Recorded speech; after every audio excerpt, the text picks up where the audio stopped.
and it's way messier than anyone expected. What was hyped up as her big comeback has turned into a total disaster. The movie didn't just get delayed, it straight up got shut down. Production halted completely, and the studio's out here blaming it on scheduling conflicts. But insiders? They're telling a much juicier story. According to folks close to the set, things were going off the rails long before the cameras stopped rolling. And no, it wasn't money problems or broken equipment. The real issue? Rachel herself. Word is her attitude on set had people shaking their heads. Crew members are saying she came in with some major diva energy, cold stares, constant sighs, and one explosive blow-up that left the whole crew stunned. After that, the director had no choice but to slam the brakes on the whole project. It didn't all explode at once. It built up slowly. People noticed the signs. Showing up late, sipping coffee like it's a red carpet event, barely engaging during rehearsals. One lighting tech even said, "It felt like she thought she was too good for us, like we were lucky to have her around." That vibe didn't just stay in the background. It snowballed. Then came the script drama. Rachel allegedly started pushing for big rewrites, even though the script was already locked in. Sources say she wanted her role to match her image more than serve the story. And the final straw? During a regular feedback session, the director gave her some light direction, and boom, tension exploded. That's when it all came crashing down. What was supposed to be a chill conversation about timing and delivery turned into pure chaos. Eyewitnesses say Rachel totally lost it, yelling at the director, accusing him of trying to tear down her talent, then storming off the set still fully in costume. Cameras were rolling, extras stood there frozen, and just like that, the whole vibe on set flipped. That meltdown? It marked the beginning of the end. The fallout came fast, and it hit everyone. One actor flat out refused to shoot any scenes with her unless a mediator was present. The makeup crew? They started swapping shifts just to dodge her trailer. One assistant didn't sugarcoat it, calling the whole situation toxic, and said Rachel turned the entire set into a walking PR crisis. But here's the wild part. While all this was going down, Rachel was reportedly walking around claiming she was the victim, telling folks she was being targeted and disrespected, like she was the one under attack. And honestly, this whole thing sounds way too familiar. It's not the first time Rachel's been in hot water. Remember the backlash from her comments about Snow White? Yeah, people haven't forgotten. This project was supposed to be her comeback, her chance to flip the script. But now, the story's not about the movie. It's about her being too hard to handle. Same pattern, different set, pushing rewrites, clashing with direction, and somehow becoming the headline instead of the performance. The internet did not hold back. As soon as news hit, social media lit up. Memes everywhere, Reddit blew up with wild threads, and one brutal post nailed the vibe. "She's not unlucky, she's just unlikable." This ain't just Hollywood gossip anymore. This could wreck her career.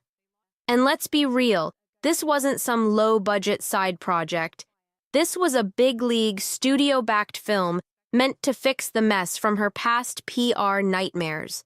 When a production this major gets shut down and your name's in the middle of the storm, the industry starts paying real attention. Studios, agents, casting directors, they're all watching, and they're taking notes. One entertainment lawyer straight up said, "Nobody wants to insure a lead who's got a meltdown on record." That's the kind of comment that makes your phone stop ringing. Behind the scenes, sources say Rachel's in panic mode, calling in old favors, trying to charm publicists, even reaching out to journalists she's beefed with before. Meanwhile, even her own fans are split. Some say she's getting unfair heat from the media, but others are done defending her, saying, enough is enough. The worst part? This wasn't even her film. She wasn't the star or the mastermind. She was cast to support someone else's vision. But now, she's hijacked the spotlight again. And not in a good way. Every headline is about her. And not for the performance, but for the drama. And the more she plays the victim, the more people just roll their eyes and tune out. What's really chilling? The silence.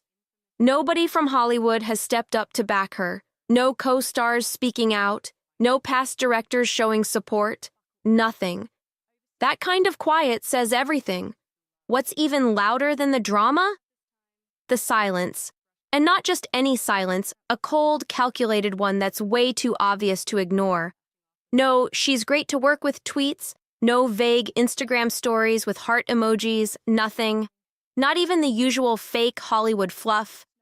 People who used to name-drop Rachel on red carpets, now they've vanished like they never knew her. When reporters asked a few A-listers, ones who've shared screen time with her, they dodged the topic like it was on fire. One mumbled something vague and dipped. Another changed the subject mid-question. The vibe? Clear as day. I want nothing to do with this. But what really sealed it was the studio's official response, or lack of one. No strong defense, no support for their lead actress, just cold PR jargon about production shifts and creative direction. That's Hollywood code for we're done here. And it's already making waves. One up-and-coming actress who was supposed to work with Rachel on a future project? She bailed, citing creative differences. Translation: she saw the headlines and said, "I'm out." Some actors are even telling their reps not to book them on anything Rachel's attached to. And journalists who once hyped her up? Now they're digging up old interviews, and those funny quotes from the past are being reread as entitled and out of touch. After keeping quiet for a bit, Rachel finally spoke up. But wow, not the way you'd expect. No calm statement, no thoughtful response. Instead, she went live on Instagram, rocking a hoodie, throwing shade with sarcasm and eye rolls. She said stuff like, "Everyone's ignoring my phone calls, whatever. It's chill, I don't even care." Viewers weren't impressed. Most weren't feeling it at all. That rant, it just made everything worse. People were straight up stunned. Comments came pouring in, calling her out for mocking the situation and acting like she was the one being attacked. But Rachel didn't pump the brakes. She doubled down. Right in the middle of her live rant, she casually dropped that she'd be on a talk show that night, smirking like she was about to spill more drama. It came off like a warning shot aimed straight at the production team. Then, just when folks thought she might cool off, she jumped over to TikTok, posting snarky clips where she joked about her double role in the movie. "There's two of me. Double the trouble, am I right?" she said, grinning like it was all just a game. The timing? Couldn't have been worse. With all the rumors swirling about her being the main source of chaos on set, even her most loyal fans were side-eyeing her. One fan's comment hit hard. "I want to like her, but she makes it so hard." And here's the kicker. Sources say this whole social media meltdown happened against her team's advice. Her reps had a full apology and PR plan ready to go, hoping to calm the fire. But Rachel allegedly shot it down, saying she was done playing nice. That move might cost her big time. Insiders say the studio's legal team jumped in right after her posts went live. They're now reviewing whether she broke her contract, specifically the confidentiality and non-disparagement clauses. And it's getting serious. The studio's reportedly gathering receipts, timestamps, messages, interviews with cast and crew.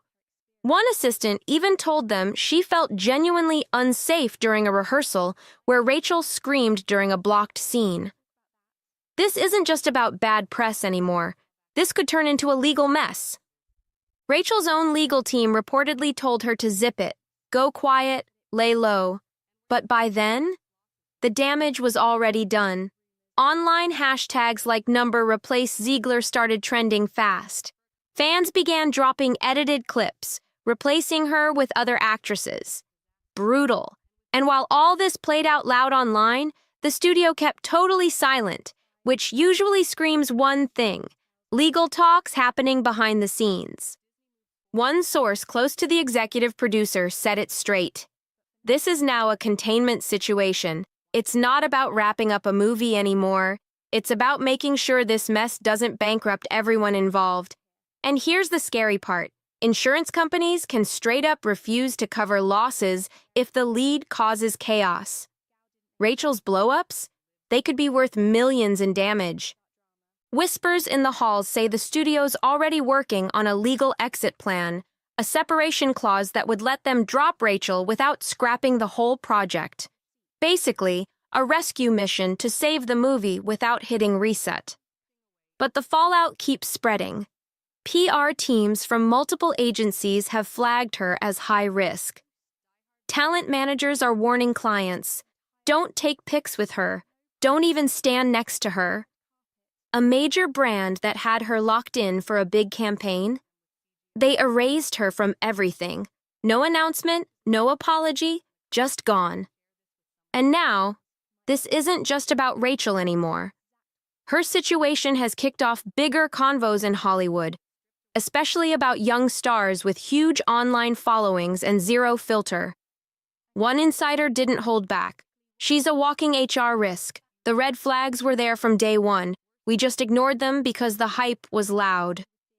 What started as one star's meltdown has now become a full-on industry warning, a messy reminder of what happens when the spotlight burns too hot and no one pulls the plug. Now, Rachel's meltdown isn't just shaking up her career, it's forcing studios to rethink how they deal with young, outspoken talent across the board. One casting director, speaking off the record to a trade mag, said Rachel's mess actually set progress back for young actresses who were trying to use their platforms to speak out in smart, responsible ways. She made activism look bratty, the source said, and that line hit hard. The ripple effect is already here. Studios are now slipping new behavioral clauses into contracts, especially for actors under 30 who've got big social media clout. The message is clear. Say what you want, sure. But if your drama starts dragging us down, it's a wrap. No more wild Instagram live rants. No more red carpet soundbites stealing attention from the actual project. Keep it tight or get out of the way. Rachel tried to brand herself as authentic, raw, real, unfiltered. But to the execs, that's now seen as a problem, not a perk. What was once marketed as edgy and bold is now a straight-up liability. And it's not just her under the microscope. Word is, other Gen Z stars are getting reevaluated too. Behind closed doors, there's a deep dive going on. Past interviews, old tweets, public behavior, all under review. Execs are asking the real questions now. Can this person handle press without creating chaos? And will they keep the behind-the-scenes drama off social media? Looks like Rachel's firestorm just lit up a whole new rule book in Hollywood. Sure, Rachel might pop up again someday, maybe land a small role, maybe sit down for a tear-filled interview about growth and lessons learned. But let's keep it real. The industry's already moved on. Her name might still sneak into headlines, but the spotlight? That's already found someone new. That buzzy rom-com she was booked for. The one with the A-list cast? Word is, they're already recasting her part. The public excuse will probably be scheduling conflicts, but insiders know what's really going down. It's the studio's quiet way of cutting her loose without stirring up more mess. No press blasts, no drama, just a clean exit, with her name quietly disappearing from the call sheet. This whole saga shines a harsh light on the modern fame game, how social media, clout, and unchecked access to millions can flip the script fast. In today's world, stars don't rely on PR teams the way they used to. But Rachel's crash and burn shows how dangerous that freedom can be. One messy rant, one misstep, and years of career building go up in smoke. Hollywood's watching and changing. Execs are rewriting how they deal with young talent, putting new rules in place, trying to avoid the next meltdown before it happens. Rachel's story is now a case study, how not to let the spotlight blind you. So the real question is, can Rachel Zegler actually make a comeback, or has the door already been shut, and she just hasn't noticed yet? One thing's for sure, her story already made an impact, and the fallout is gonna shape how the next generation of stars gets treated in this new, no-filter era. Excuse me, your curtain. Please allow me to help. Help? From you? Spare me your white savior complex. I didn't mean to offend. I just thought you should know that I should know what? Snow White finally scraped past the $200 million mark worldwide, but don't pop the champagne just yet. This ain't the fairy tale win Disney was hoping for. It's more like a slow-motion stumble in glass slippers. So let's break down this awkward milestone and take a peek at what's really going on with Rachel Zegler's Hollywood journey, 'cause it ain't looking too magical right now. Now, depending on where you look, the numbers don't exactly match up. Some sources have the movie at $195.2 million, while Box Office Mojo generously reports $200.21 million. But hey, let's go with the generous take. Let's pretend it actually crossed the $200 million line, just to be extra nice. After all, Snow White has been limping along since day one, so might as well cut it some slack, right?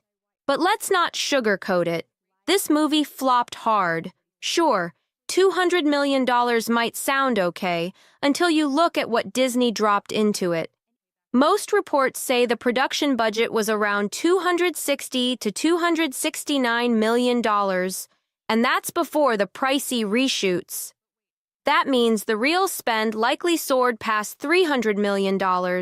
Even with tax write-offs and financial tricks, Disney is still staring at a massive money pit here.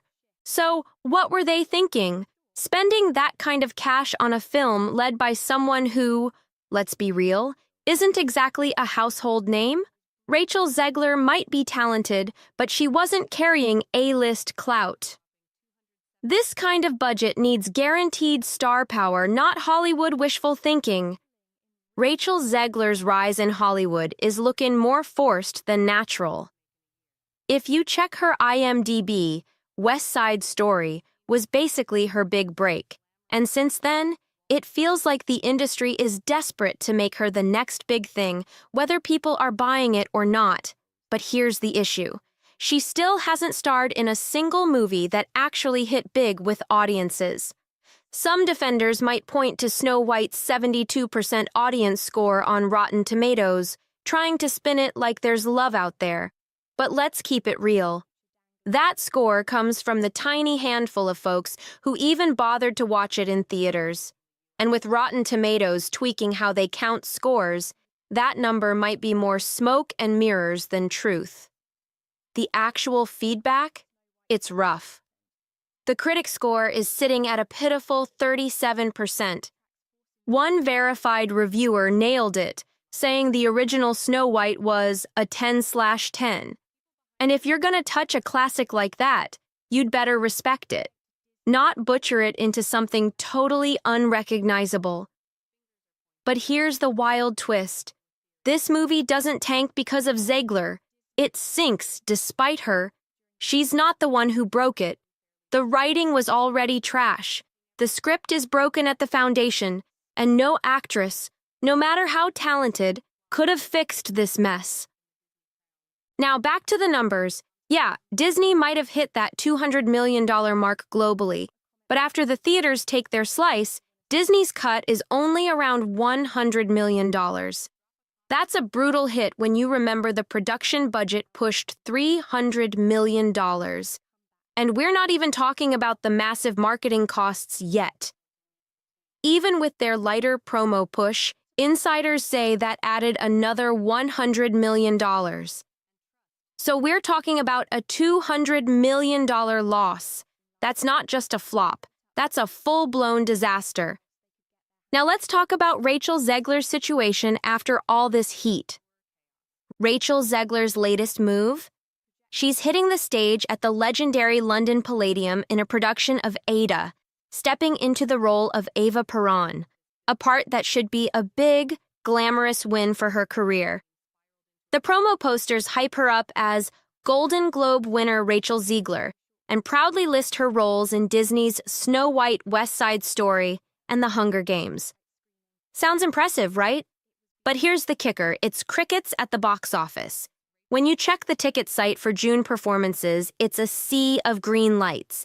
And that's not a good thing. The entire month is wide open. Not a single show is sold out. Not even close. Every seat for every night is just sitting there untouched. That's a nightmare for any production, especially one at a major venue like the Palladium, which is no joke in the theater world. This isn't some fringe play in a back alley. This is supposed to be a high-profile stage comeback. But the empty seats tell the real story. Rachel Zegler, despite the studio push and endless headlines, just isn't pulling people in. She doesn't have that star power where folks are racing to see her live. And that's a huge red flag for someone being positioned as Hollywood's next big star. To see the difference, take a peek at other shows running at the same time. John Lithgow's production, for instance, way fewer seats left. That's what happens when an actor actually moves tickets. It's clear, Hollywood's been betting hard on Zegler, but the audience just isn't playing along. This whole situation screams loud and clear. The industry's out of touch with what regular people actually want to see. Watching this whole situation unfold feels like watching a studio exec run headfirst into a brick wall, over and over, thinking maybe this time it'll magically turn into a door. To be fair, West Side Story flopping wasn't totally on Rachel Zegler. Spielberg's remake dropped in the middle of the pandemic, when theaters were still struggling to bounce back. Plus, let's not forget, musicals haven't exactly been killing it at the box office lately. But even after that weak performance, Disney still went all in and dropped hundreds of millions on her for Snow White, one of their most legendary characters. That's a wild gamble. And it shows just how stubborn the studio system can be when it locks in on someone. It's like they hype each other up behind the scenes, building this fantasy that an actor is the next big thing.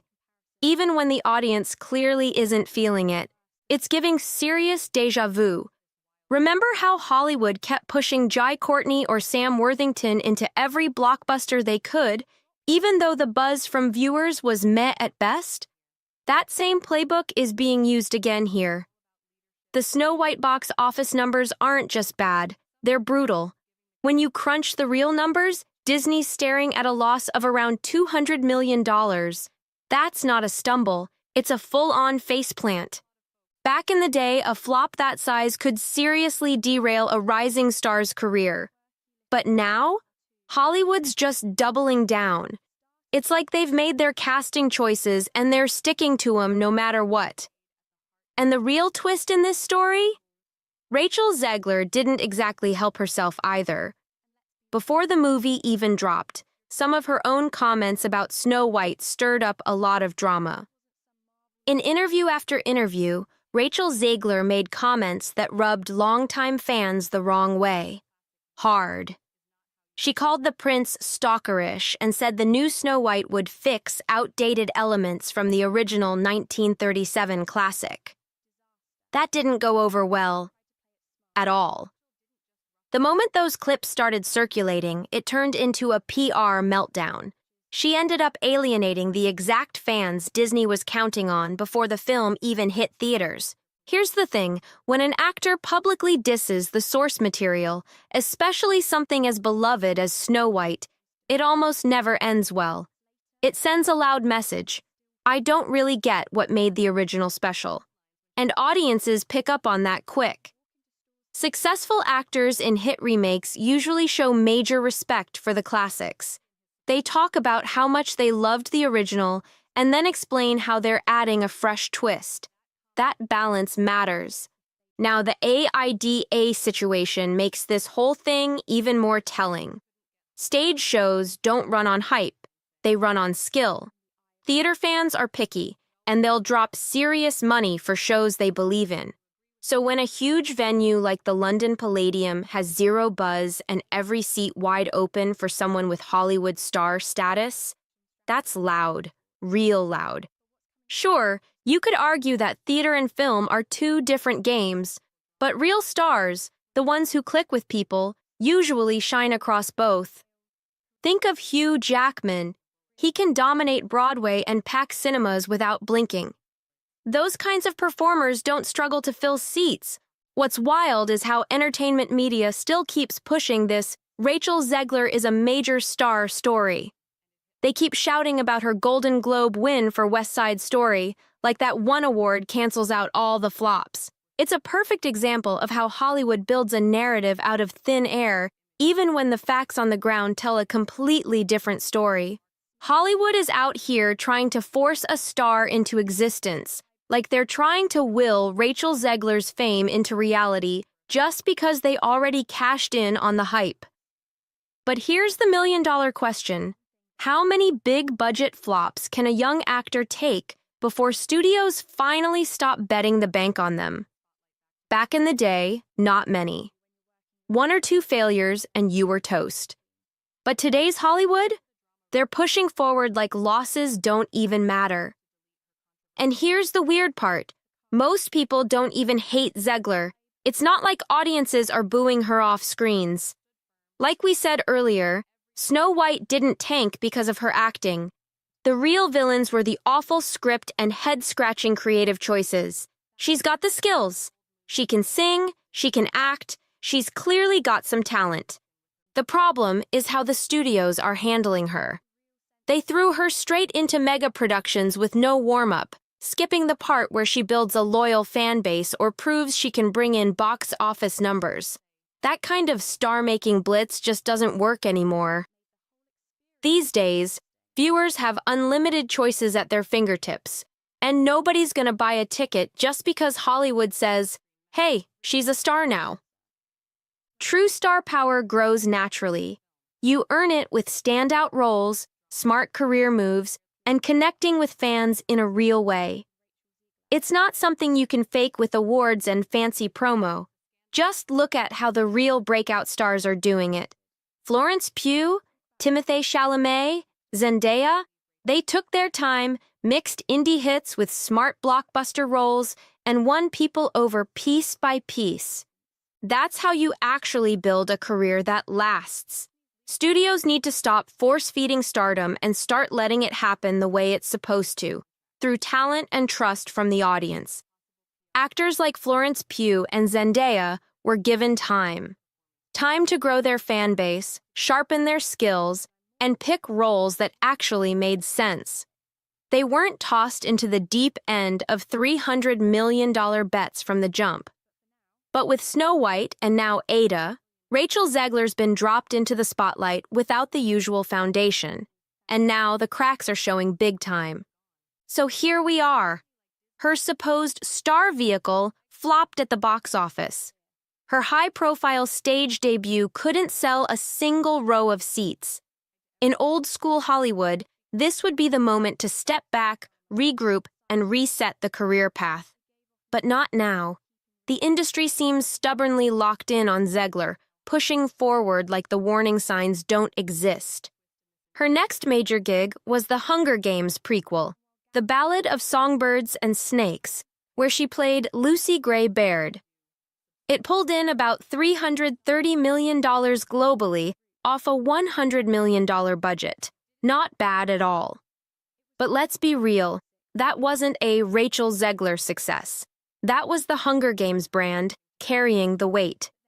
People showed up for the franchise, not necessarily for her.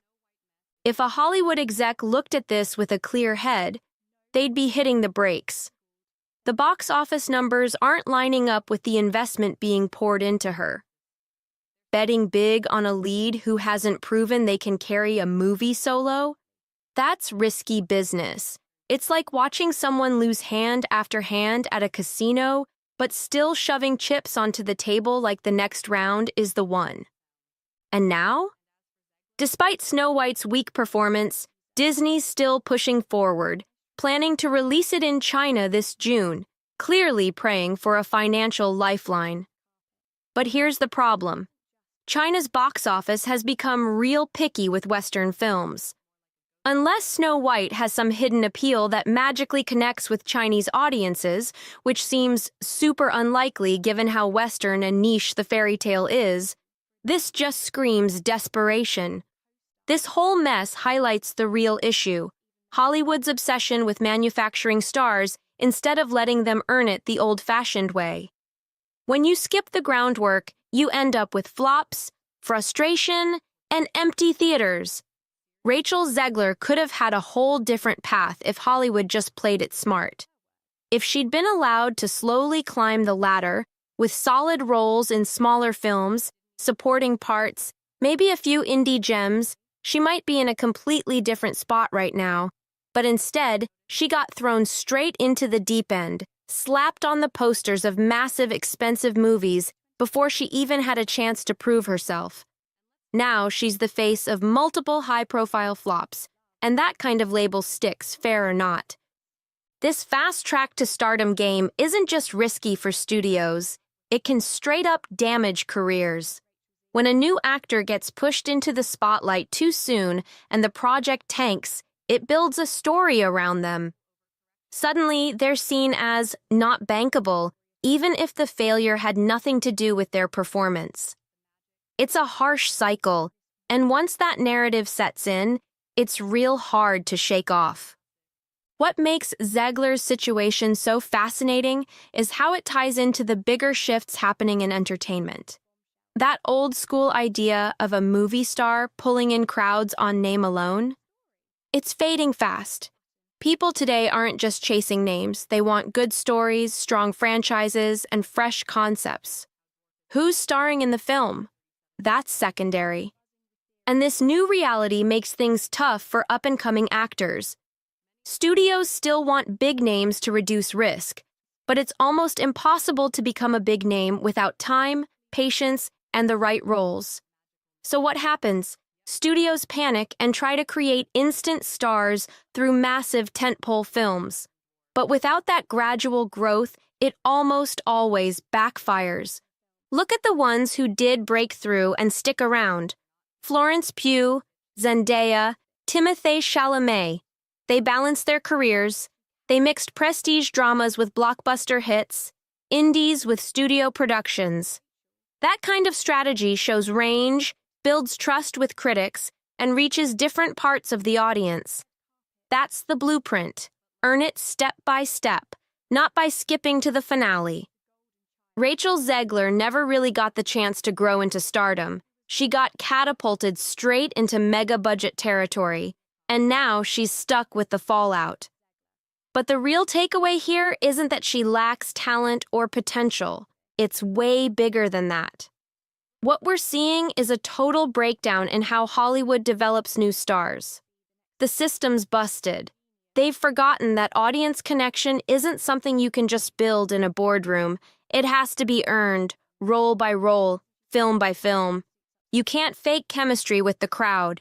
That bond forms when viewers feel something, and that only comes from consistent, meaningful performances in projects that actually resonate. So what should Zegler do now? If this were chess, the smart move would be to step back from the front lines. She doesn't need another high-pressure lead role in a $200 million gamble. She needs to regroup. Taking strong supporting roles in smaller, respected films would give her a real shot at redemption. It'd let her show range, earn critical praise, and connect with fans without having to carry the entire movie on her back. Just a few great roles in the right projects could totally shift her trajectory. But the big question, will the industry let that happen? That's where it gets tricky. Hollywood has a hard time admitting when it messed up. If an executive backed a rising star and it didn't work out, admitting that feels like taking a loss personally. So instead of a dramatic fall from grace, we'll probably see something quieter. Studios won't blackball her outright, but they'll slowly start recasting those big lead roles with safer bets. A silent fade where she gets fewer calls for top-billed parts. Because at the end of the day, the numbers speak louder than loyalty. The whole Snow White situation says less about Rachel Zegler as a performer and more about how far off track the Hollywood machine has gone. It's a prime example of what happens when the echo chamber gets too loud and studios stop listening to the one voice that really matters: the audience. Excuse me, your curtain. Please allow me to help. Help? From you? Spare me your white savior complex. I didn't mean to offend. I just thought you should know that That I should know what? From ghost town theaters to scenes chopped up like leftovers, and now talks of lawsuits? The Snow White remake turned into a PR nightmare, and leading the chaos was none other than Rachel Zegler, who quickly became the internet's favorite target. Today, we're exposing 9 savage truths that Disney and Rachel hoped would stay hidden. And wait till you hear number 9. It's wild. Let's dive into fact 1, and it's a jaw-dropper. One of the biggest plot holes in Rachel Zegler's whole career happened right in front of the cameras. While doing press for Snow White, Rachel went viral for casually admitting she never watched the original classic before landing the role. She claimed she barely knew the character and just sort of ended up playing her by chance, like it was no big deal. But fans weren't buying it. Internet sleuths quickly dug up an old photo of Rachel as a little girl, dressed as Snow White. Yeah, full-on cosplay. So what's the truth here? Did she grow up obsessed with Snow White? Or was she faking disinterest just to fit a certain agenda during press? Either way, that messy contradiction set off a storm of hate online. And when the film bombed at the box office, people flooded TikTok with clips of completely empty theaters. Seriously, not a soul in sight. The backlash wasn't just loud, it was relentless. Fact 2. This one's messy. After Rachel Zegler's interviews went viral for all the wrong reasons, Disney hit panic mode and turned to Gal Gadot for backup. Yep, they begged her to help save the film's reputation. Gal didn't want to get dragged into the drama, but insiders say Disney pressured her hard to speak out in defense of the project.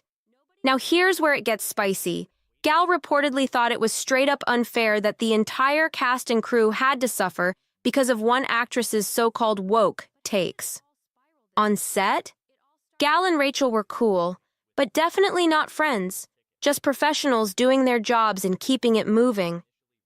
Then comes fact 3, and it's a bombshell. Gal Gadot is allegedly thinking about suing Disney. Yep, legal action might be on the table. The reason? After the movie dropped, fans went savage on her performance, so much so, it seriously dented her reputation. And here's the twist. Rumors say Gal thinks Disney set her up by choosing her worst takes for the final cut. Can you imagine? There's even buzz that Disney re-edited Gal's scenes to tone down the film, and instead made her character look awkward or stiff on purpose. Some folks say her entire role was chopped and reshaped just to shift the focus away from controversy, but it totally backfired. Now for fact 4, this one's brutal for Disney's ego. Thousands of theaters quietly ditched Snow White and replaced it with movies that were actually making money. And here's the real kicker. Theaters did give Snow White a shot, but when audiences flat out ignored it, owners had to pull the plug. Why? Because Minecraft was packing theaters and raking it in like crazy. And this is just getting started. Oh, it gets even weirder. Fact 5. One viral clip showed someone sneaking an actual live chicken into a theater for the Snow White premiere. Yep, a whole bird. Just chillin' during the movie like it was part of the cast. That's how little people cared. Fans were turning screenings into jokes. Now brace yourself, 'cause this one stings. Rachel Zegler showed up to watch her own movie. and the place was empty. Just her and a couple friends in a dead silent theater. A TikTok caught the whole awkward moment. Some called it brave, others said it looked like a desperate PR move. Either way, it was straight up sad. The lead actress, sitting in a ghost theater for her own film premiere? That's rough. Fact 6.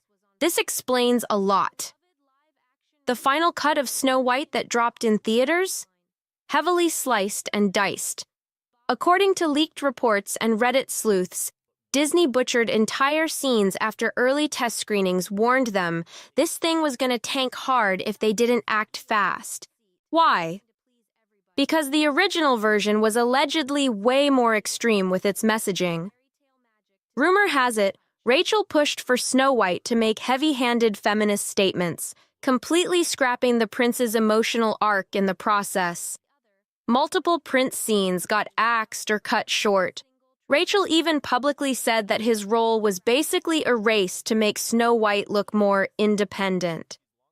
And get this, some fans claim one deleted line was so controversial it was yanked last minute for being inappropriate in a kid's movie. In the end, what we got was a weird Frankenstein cut. Too watered down for the hardcore activists, but too off-brand for longtime Disney fans. Reddit users called it a movie trying to please everyone and pleasing no one. Facts don't lie, and this one's ugly. Fact 7. This one sounds like a movie plot itself. There's a wild conspiracy floating around Reddit, and it's catching steam.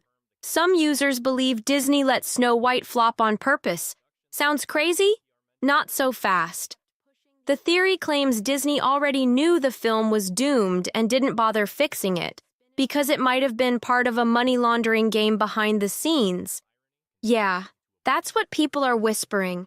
One Reddit post said, "They knew it was gonna flop a long time ago. They did it for money laundering reasons or whatever." And while there's no proof, the signs are sketchy. Disney barely pushed any marketing once the backlash hit. No big ad campaigns, no real hype. Just silence. Almost like they wanted it to sink. Now, fact 8, this wasn't just a US disaster. Snow White got banned entirely in Lebanon. Why? Because of Gal Gadot. She's been on a long-standing boycott list over there due to her ties with the Israeli Defense Forces, IDF. That alone shut down any chance of the movie hitting Lebanese theaters. And it didn't stop there. In China, critics came for the movie hard. One article slammed it as a cultural misfire, calling the remake tone-deaf and straight-up inappropriate for younger audiences. Theaters in China stayed empty.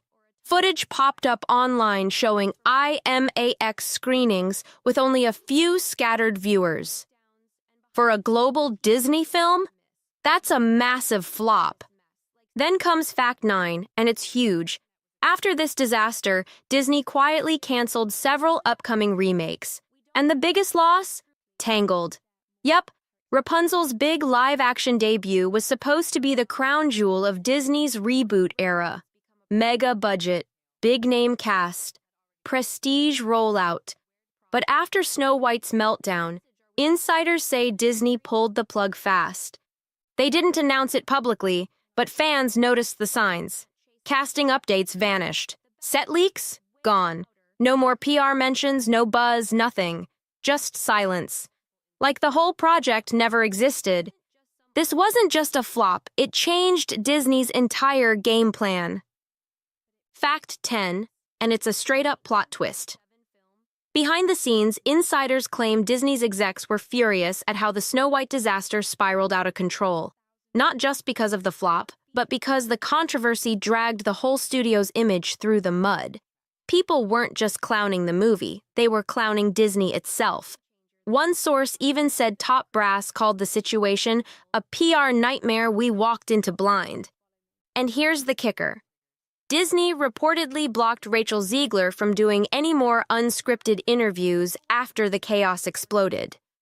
Every public appearance had to be tightly controlled, pre-approved, and polished to death. Why? because they didn't trust her to stay on message after her viral soundbites lit the internet on fire. One moment she was shading the original film, the next she was talking about Snow White not needing a prince.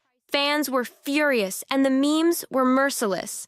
Fact 11. Some Disney employees started leaking internal emails out of frustration. Yeah, things got that messy. A few anonymous posts on forums claimed that crew members were disappointed their hard work was being overshadowed by drama. One leaked message allegedly said, "We poured everything into this and now we're being laughed at." Oof, that's rough. And here comes fact 12. Disney's stock took a noticeable dip right after the movie dropped. Investors weren't happy. Media headlines went from hyping the live-action era to roasting it as a string of overpriced, underperforming misfires.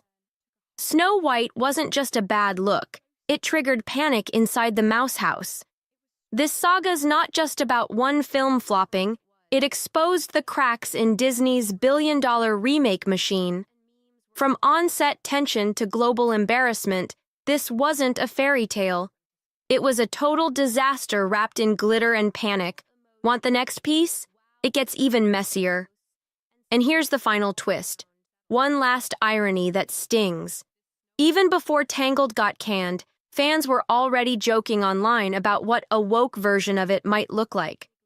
Think Rapunzel cutting her hair for empowerment before the tower scene, or Eugene getting sidelined completely. Those memes blew up so fast, some believe they actually spooked Disney into scrapping the whole project, before it became another PR train wreck like Snow White. This wasn't just your average box office flop. From deleted scenes to overseas bans, from theaters swapping it out for Minecraft, to whispers of internal sabotage, this film turned into a full-blown industry warning sign. It showed how fast a project can spiral when fans feel like the heart's missing and the story's off track. Now it's your turn. Which fact blew your mind the most? Can Rachel Zegler come back from this chaos? Should Disney even touch another live-action remake after this mess? Sound off in the comments. We're shouting out the hottest takes in our next upload. Thanks for watching, and trust us, the drama's far from over. One major development going on now involves more to do with Rachel Zegler and her attitude towards South Park Studios and Paramount after learning about what they are planning for their upcoming special called the DEI Special. From the second the bombshell dropped, Rachel Zegler hitting Trey Parker and Matt Stone with a jaw-dropping 9-figure defamation lawsuit, Hollywood went into full meltdown mode. You've got Rachel, a rising star, still picking up the pieces after the drama-filled disaster of Disney's Snow White remake, and facing off against two of the wildest, no-filter satirists in the game. Yep, the same creative beasts who built South Park into a cultural wrecking ball over nearly 30 years of chaos. What started as just another wild, no-chill parody episode from South Park turned real quick. Now, we're not just talking jokes. We're talking a courtroom showdown with massive reputations and insane money on the line. This isn't just another celebrity spat. This is full-on war between a Gen Z scream queen and two comedy legends who've roasted everything from politicians to pop idols without blinking once. The beef exploded when South Park aired an episode torching the never-ending drama around Rachel's so-called modern twist on Disney's OG animated princess. That one episode, it lit the internet on fire, and clearly Rachel wasn't having it. This isn't just headlines, it's history unfolding. So if you're loving this kind of hot tea, don't forget to smash that like button, drop your thoughts in the comments, and hit that subscribe so you never miss another scandal like this one. Fire. In true Parker and Stone style, South Park didn't hold back, not even a little. The episode went all in, blowing up every headline into a wild fever dream that looked like the internet had come to life on acid. They twisted the whole debate about modernizing a classic into something totally unhinged. There she was, cartoon Rachel, strutting through a fairy tale kingdom, waving her smartphone like it was royal bling. She was dropping fiery takes left and right, ranting about historical accuracy, calling out studio execs, and flexing on social change like she was leading a revolution from her phone. And just when you thought it couldn't get any more insane, bam! A full-blown musical number hit the screen, dripping with sarcasm about how the public's sick of mega-budget remakes that try way too hard. The fans? Oh, they were loving it. Laughs echoed all over the internet. But behind the scenes, not so funny. Somewhere in LA, the real Rachel Zegler was watching, and her grin slowly vanished. Those animated burns hit way harder than anyone guessed. At first, some insiders thought she'd just brush it off. Plenty of stars have survived South Park's savage spotlight without calling in the legal squad. But nope, those guesses, dead wrong. TMZ dropped a headline louder than a jet engine. Say it louder so your other eye can hear you. Rachel Zegler weighing $100 million lawsuit over South Park episode. At first, people figured it was just a flex, maybe a power play for an apology. But then her legal team pulled up with papers in hand, accusing the show of straight up wrecking her image, painting her as an entitled, out-of-touch diva who tanked a blockbuster. This wasn't shade. This was war. Rachel Zegler wasn't playing games. Her lawsuit came in hot, accusing Parker and Stone of crossing a major line. The legal docs claimed the South Park episode didn't just parody her. It went straight for the jugular, painting her as the one to blame for the entire Snow White disaster. One of the wildest parts? The animation suggested she was personally skimming cash from the production. Yeah, like she had her hand in the cookie jar while the crew snacked on crumbs from a so-called budget of $40 million. Her team didn't find that funny at all. They said those gags weren't just jokes. They were flat-out lies meant to crush her rep. And it didn't stop there. The lawsuit claimed that the second the episode aired, Hollywood doors started slamming shut. Casting calls? Gone. One studio even told her team they were going to wait for the dust to settle before making any moves. For Rachel, that was all the proof she needed. South Park had cost her serious money. Just as the news dropped, Parker and Stone were wrapping a writers' meeting at their HQ in Culver City. That's when the buzz hit, literally. Staffers' phones started blowing up with alerts from Variety and Deadline. The vibe in the room? Tense, but not panicked.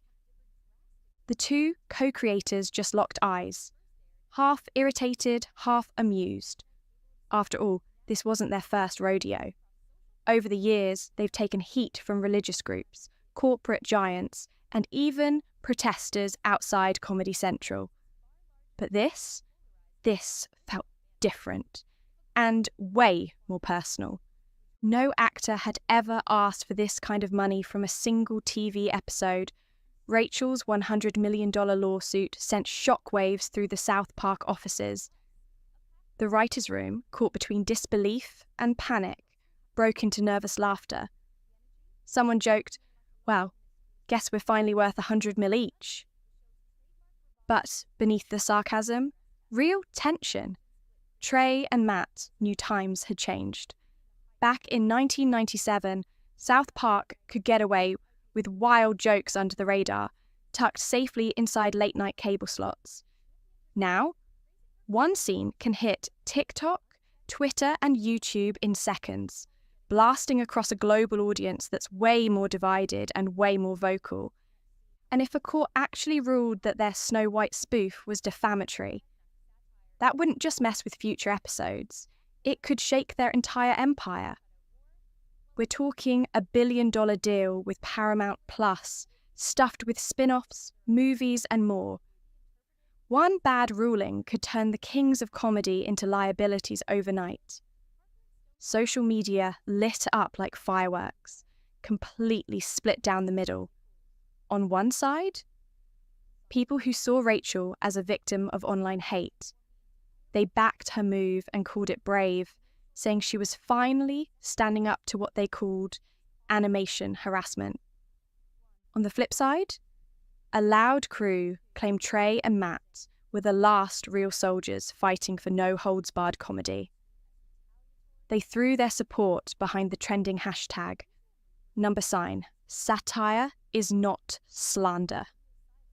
Even late-night talk shows jumped in, poking fun at the princess versus paper cutout court battle. But behind the jokes, one thing was crystal clear. South Park wasn't just in hot water, they were in a full-blown firestorm. As legal experts packed every cable news panel, arguing over whether a cartoon could legally count as a factual attack, things inside South Park studios were heating up fast. Behind those closed doors, Parker and Stone huddled with their team deep into the night, turning what looked like a joke gone wrong into the most serious sit-down of their careers. Their gut instinct: turn the drama into gold and make it an episode. After all, South Park has never been shy about putting its own mess under the microscope. But their lawyers hit the brakes hard, warning that mocking the lawsuit on air could come off as petty revenge, or worse, proof of ongoing damage. For two guys who built their empire on poking every bear in sight, staying silent wasn't just weird, it was painful. Still, for once, they listened. No statements, no jokes, nothing, at least not yet. But, behind the scenes, the creative chaos was very real. They had a puppet court scene where their animated alter egos took the stand under oath. A sad little musical called Sue Me Gently had everyone in stitches. And yes, they even sketched out courtroom drawings that looked like a toddler went wild with crayons on purpose. None of it made it to air, yet. But those scripts sat in a folder, just begging to be unleashed. Meanwhile, whispers started swirling about Rachel's mindset. Friends close to her said she was bouncing between fierce determination and full-on emotional overload. This wasn't just a legal fight. It was turning into something way more personal. Rachel Zegler wasn't just trying to grab a paycheck. She was trying to take control of her image before it got locked in as a punchline. According to insiders, she saw the lawsuit as more than financial payback. This was her way of sending a loud message to Hollywood big shots. She wasn't going to just sit back and get clowned on without a fight. Critics were quick to roll their eyes, calling her response over the top. They pointed out that icons like Tom Cruise, Kanye West, and even the Queen of England had been roasted way worse on South Park, and they didn't blink. But Rachel's supporters clapped back hard. They said it's not the same game. Those stars, they've been around for decades, with massive fan bases that don't flinch over memes and TikToks. Rachel, she's still climbing the ladder. Every public misstep or viral joke hits different when you're trying to prove yourself in a cutthroat industry. As the lawsuit crawled through the Los Angeles Superior Court, Parker and Stone finally broke their silence, but not with a full-blown rant. Instead, they dropped a tight 2-sentence statement. We believe strongly in the right to parody public figures and public events. We look forward to a vigorous defense of that right. Short, sharp, straight to the point. No drama, just a clear signal. This fight was about principle, not pettiness. Still, word from inside the studio said the guys were itching to turn this mess into an all-time classic episode the moment the legal green light flashed. Sketches, scripts, jokes, they were ready. Legal experts, meanwhile, were gearing up for a landmark case. The whole thing now hinged on one razor-thin question. When does parody cross the line into defamation? Courts had usually backed satire, as long as no sane viewer could take it seriously. But this time, the line was blurrier than ever. In the now infamous South Park episode, cartoon Rachel belts out a song claiming she rewrote classic Snow White scenes just to cash more checks. Fans saw it as a wild exaggeration, a joke, plain and simple. But Rachel's legal team wasn't laughing. Her lawyers argued that not everyone could tell the difference between satire and fact. They pointed to social media posts where people actually believed she admitted to hijacking the film's direction. In their eyes, the parody didn't just push boundaries, it blurred reality and messed with the public's perception of who she really was. But Parker and Stone's defenders fired back hard. They said the whole thing was so over the top, so ridiculous, that it could only be seen as a joke. Thousands of tweets and forum threads were filled with people cracking up at how absurd the episode was, not taking it seriously for a second. That absurdity, they claimed, was the point. To entertain, not to accuse. Then things took an even juicier turn. Disney quietly stepped into the background. Whispers started circulating that the Mouse House was low-key watching the courtroom drama unfold. Why? Because if this case went deep enough, there was a real chance it could expose their own dirty laundry, especially anything tied to budget overruns and behind-the-scenes chaos on the Snow White remake. Even though Disney wasn't named in the lawsuit, their fingerprints were all over it. Insiders said lawyers at the studio were already gearing up to block subpoenas, especially the ones targeting internal emails or memos that even mentioned Parker and Stone's parody. One thing was clear. This case wasn't just about jokes anymore. It had turned into a high-stakes legal landmine, and no one wanted to be the next name dragged into the spotlight. As both sides geared up for war, the defense floated a bold move. They might argue the South Park episode was actually built on facts that had already been blasted all over the media. But with a trial date officially locked in for early next year, the countdown began. Both camps now had months to prepare for what could be one of the most talked about legal battles in Hollywood. The timing? Brutal. Reporters quickly clocked that the trial could collide head-on with awards season. If Rachel scored any major roles, she'd be strutting red carpets, while the lawsuit kept her name in every headline. Talk about high-stakes PR pressure. Meanwhile, South Park would be deep in the writer's room for a brand new season. The second the legal gag order lifted, fans knew there was a real chance the guys would fire back on air.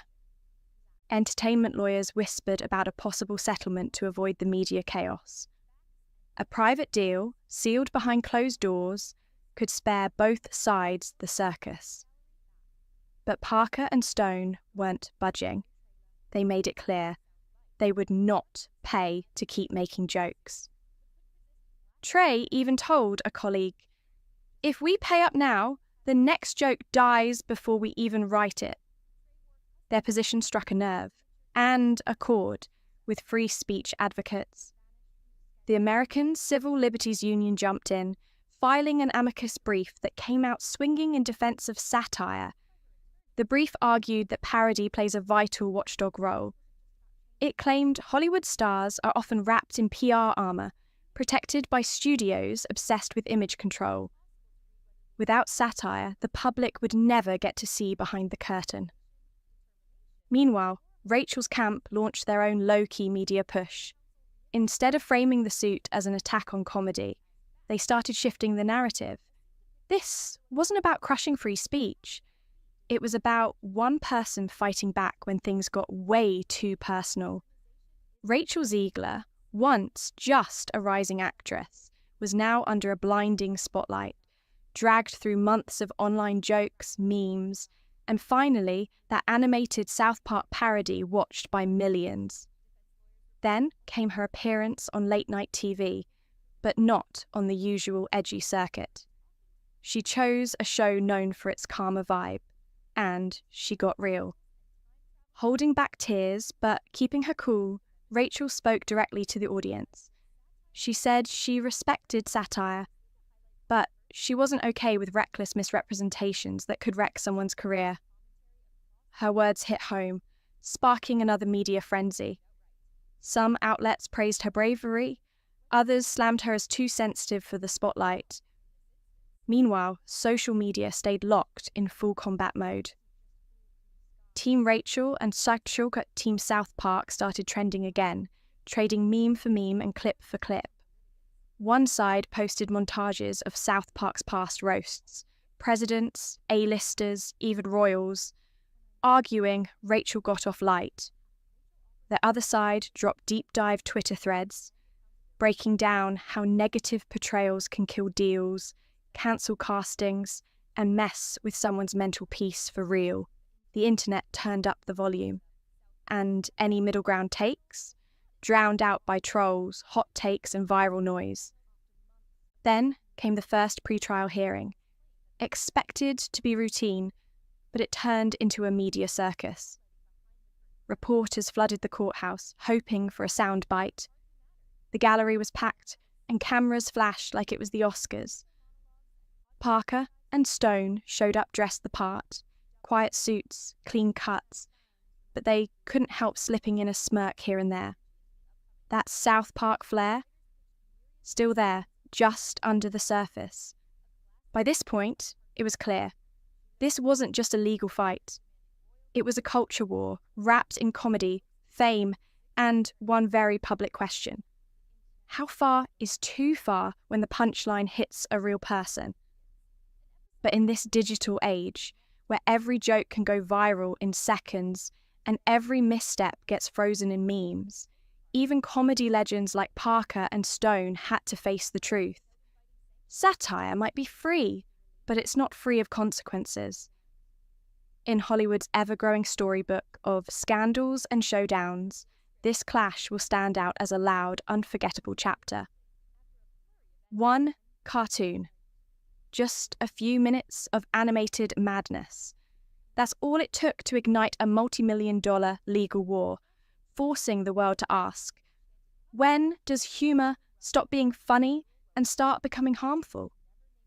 Where's the line between creative freedom and someone's reputation getting shredded? In the end, nobody walked away untouched. Rachel came out stronger, seen as someone who wouldn't just roll over when the spotlight turned ugly. She earned respect, not just for acting, but for standing her ground.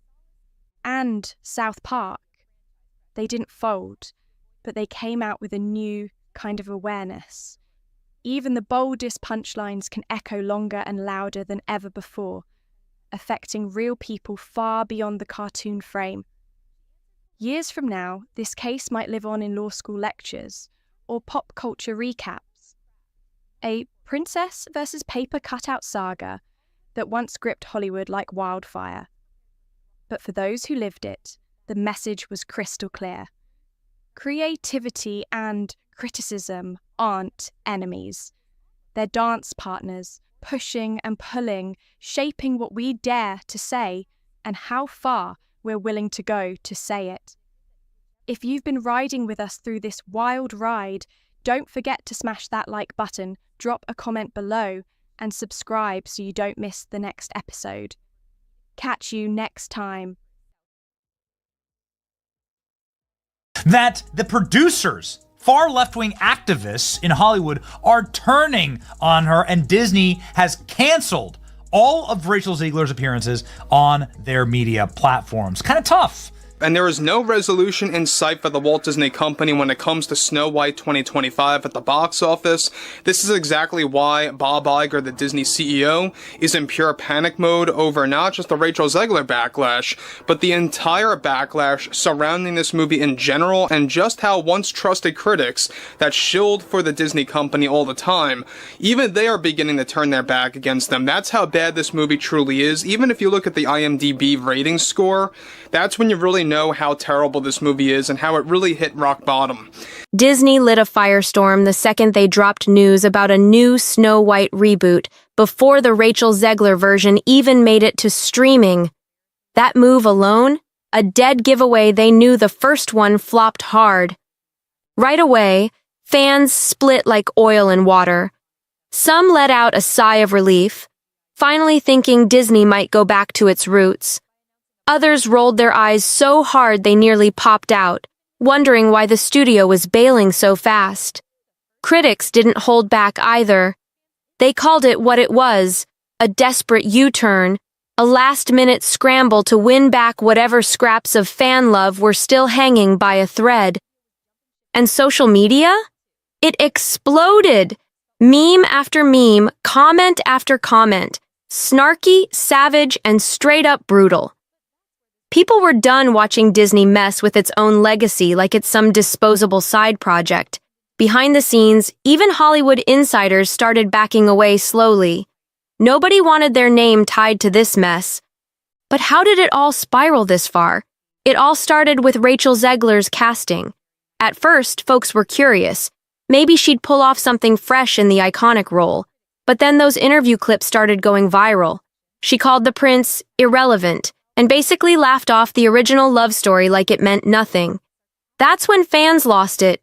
People called her condescending, out of touch, and just plain cold. To them, Snow White wasn't just a movie, it was a legend. Now Disney's scrambling to undo the damage, but is it already too late? Drop your thoughts in the comments. Did Disney totally fumble this? And don't forget to hit that subscribe button for more drama, breakdowns, and all the wild behind-the-scenes chaos you won't hear anywhere else. Critics came in swinging, saying Rachel Zegler's comments felt like a slap to the face for die-hard Disney fans who grew up loving that 1937 classic. But instead of owning it or clearing the air, Zegler didn't back down. She doubled down. That's when things went from messy to full-blown chaos.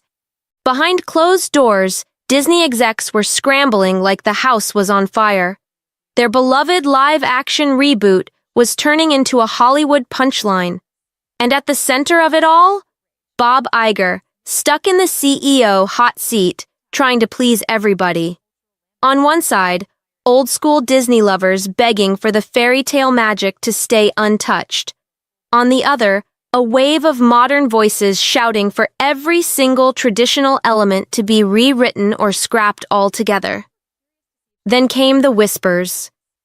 Early test screenings were apparently a disaster. Some insiders said people walked out confused and underwhelmed, saying the film barely even felt like Snow White. Meanwhile, Disney's own teams were butting heads behind the scenes. Marketing wanted to play the nostalgia card hard, but PR kept pushing the edgy rewrites, chopping up the romance, flipping the message, and trying to spin it all as empowering. The final trailer? A total mess. You could see the identity crisis. Critics online ripped it apart, dragging the look, the vibe, and every weird twist in the plot. And here's where fans really snapped.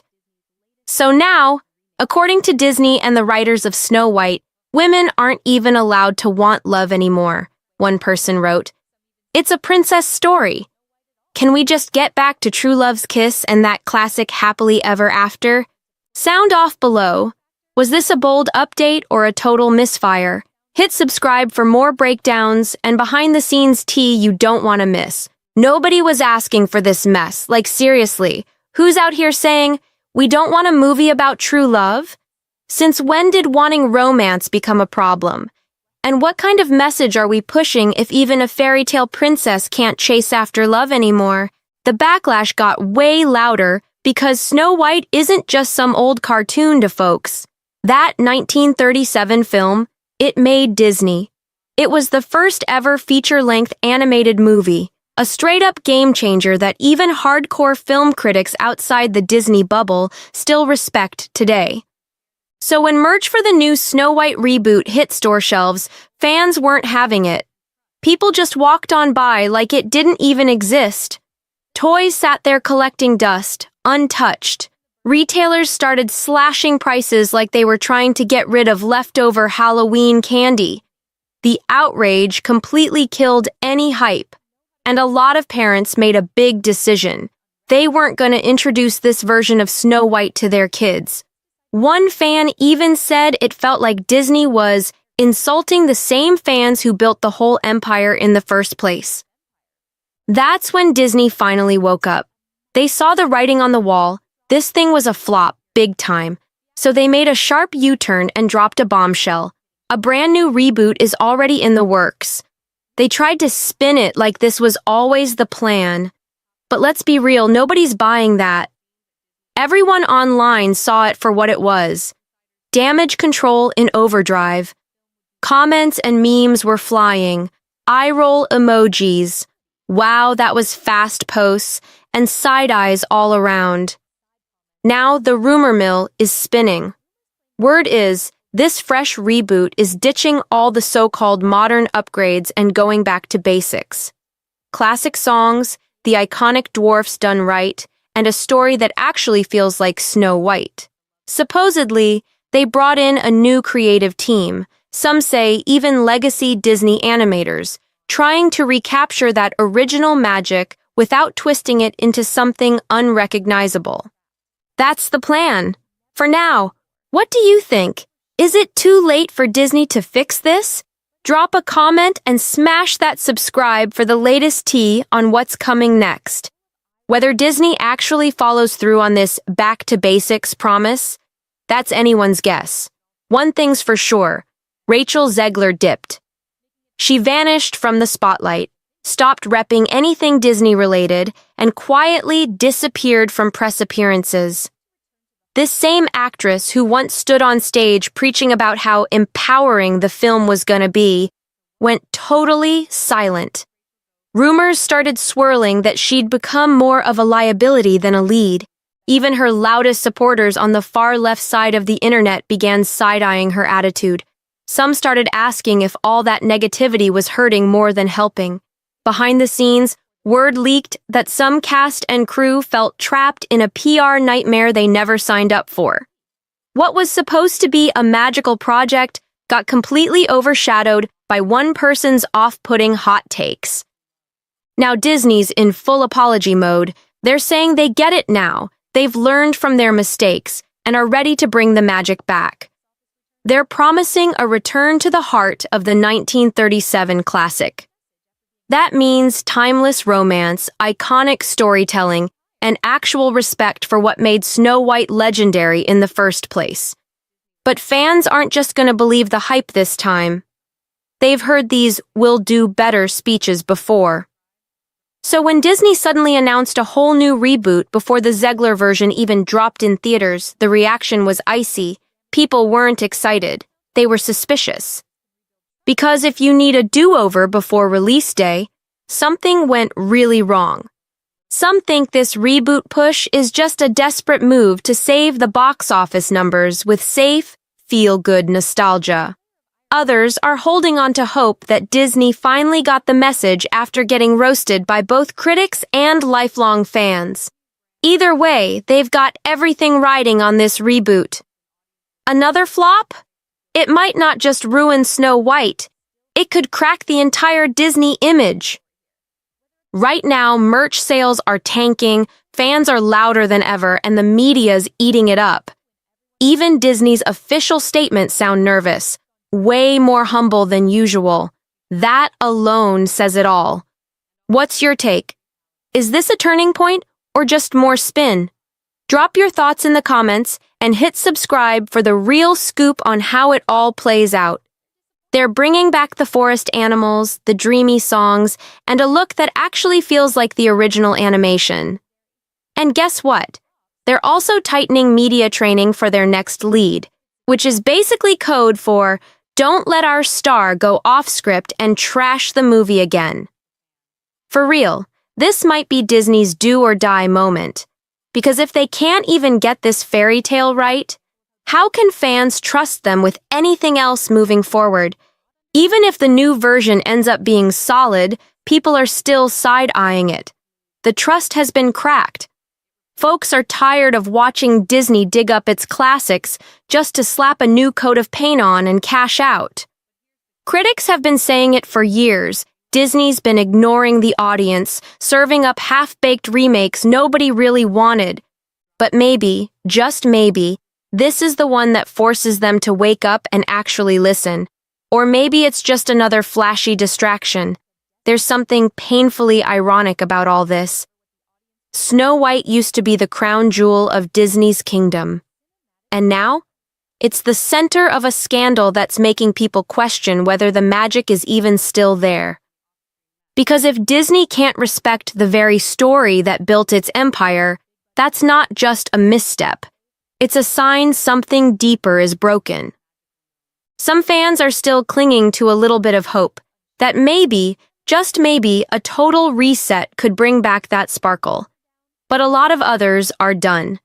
They say the damage is too deep, and not even cute singing forest critters can patch up the trust that's already shattered. It's almost tragic and low-key comical. One of the most loved fairy tales in history is now the perfect example of how not to do a remake. And here's the bottom line: Disney can't just keep tossing money at the problem or hide behind PR spins. They need a real mindset shift. This second reboot, it's a desperate Hail Mary. It might work if they finally give people what they've been asking for, a faithful, heartfelt story that actually honors the original. But if they mess this up again, Snow White could go down in history as the story that exposed Disney's fall from grace. They can't keep blaming fans for not getting it or being stuck in the past. Fans aren't confused, they're disappointed. And now, all eyes are locked on Disney. Can they still make magic? Can they really learn the lesson this time and bring something beautiful back to life? Let's hear it. Can Disney pull off this reboot and win back the hearts they lost, or is it way too late?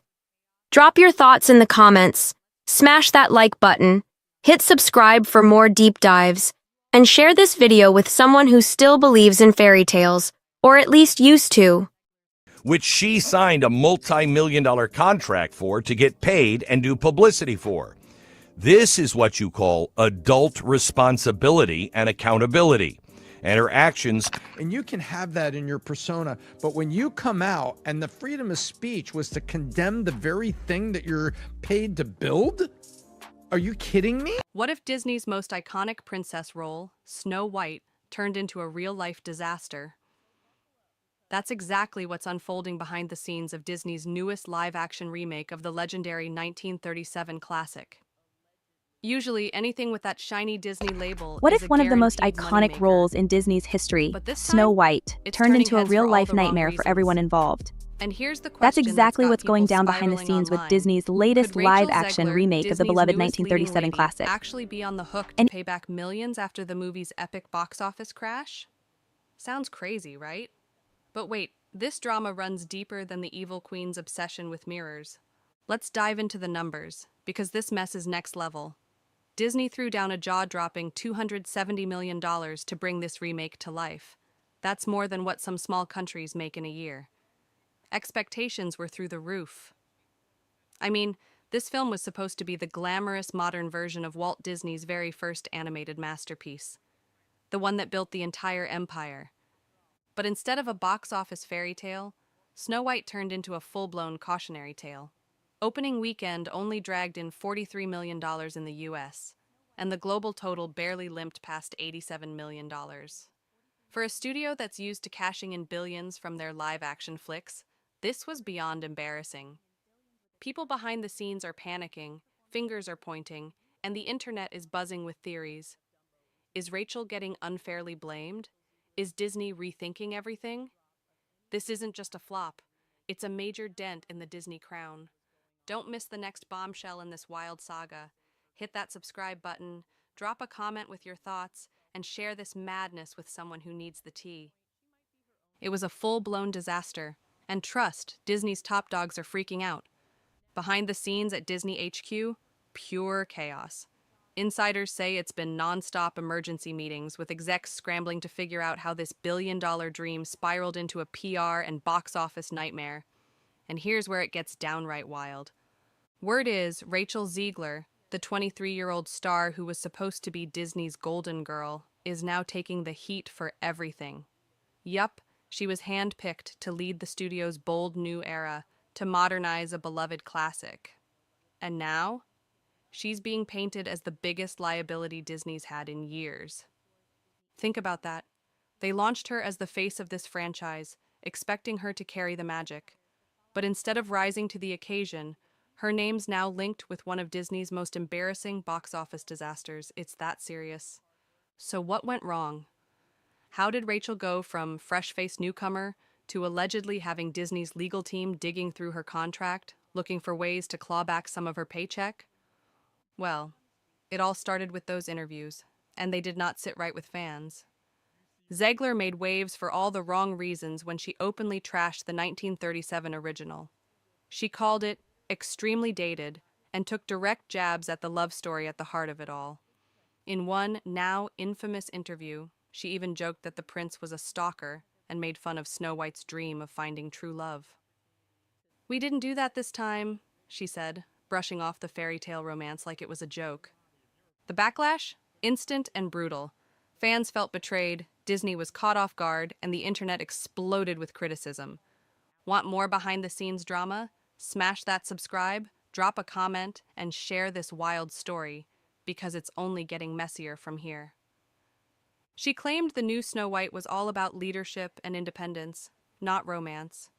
Some praised her for giving the character a bold, modern edge, but a whole lot of folks weren't buying it. Fans who grew up loving the original felt she was throwing shade at the heart and soul of the story. And let's be real, if your target audience is hardcore Disney lovers, calling their favorite classic weird is not how you win them over. Even the interviewer seemed confused, saying, "I know you've told me before that your version of Snow White is different, more of a 2022 version." But instead of winning people over with fresh energy, her words only made things worse, and it didn't stop there. Rachel didn't just ruffle feathers with her take on the character, she also sparked serious controversy with her political views. These days, celebs speaking out isn't anything new, but Zegler's approach? Super blunt and super polarizing. She made headlines when she slammed former President Donald Trump, writing online that she hoped he and his supporters never know peace. That comment lit social media on fire. And just when things couldn't get hotter, she tweeted in support of Palestine, saying, "And always remember, free Palestine." Now, whether you agree with her or not, here's the thing. Disney's brand is built on mass appeal. They want families, kids, and audiences from all walks of life to feel comfortable watching their movies. So when their lead actress starts trending over political drama, right when the trailer drops, you already know execs were sweating bullets. According to insiders, Disney was shocked by the wave of backlash her posts triggered. They weren't ready for the storm, and it hit hard. Want more raw Hollywood chaos and behind-the-scenes leaks? Tap that subscribe, drop your take in the comments, and share this tea with someone who needs the scoop. One insider dropped a bombshell. Disney allegedly had to bring in extra security for Gal Gadot, who plays the evil queen and is openly pro-Israel, after Rachel Zegler's tweet reportedly triggered threats aimed at her co-star. Yeah, things got that serious. And behind the scenes, it was total chaos. Sources say Disney's top execs were so worried about Zegler's public image spiraling out of control, they actually flew big shot producer Mark Platt straight to New York for a face-to-face sit-down. His mission? Get her to cool it, clean up the headlines, and shift the spotlight back to the movie. But here's where the drama really hits the fan. Zegler apparently refused to delete her controversial posts. She stood firm, telling them she had every right to speak her truth, no matter the heat. That bold move didn't just rattle Disney. It reportedly caused serious friction with her co-star Gal Gadot. Word is, their political views clashed hard, and let's just say, things got icy on set. By the time the movie hit theaters, all eyes were on the off-screen mess, not the film. The internet was exploding with drama, and fans barely cared about the fairy tale. The scandal had already stolen the spotlight. So where does that leave Rachel now? According to multiple insiders, things might get real messy, legally. Disney's legal team is rumored to be digging through her contract, looking at morality clauses and possible PR performance triggers. If they find anything, they could try to claw back part of her paycheck to cover losses. And we're talking serious losses here, over $100 million gone. For a company like Disney,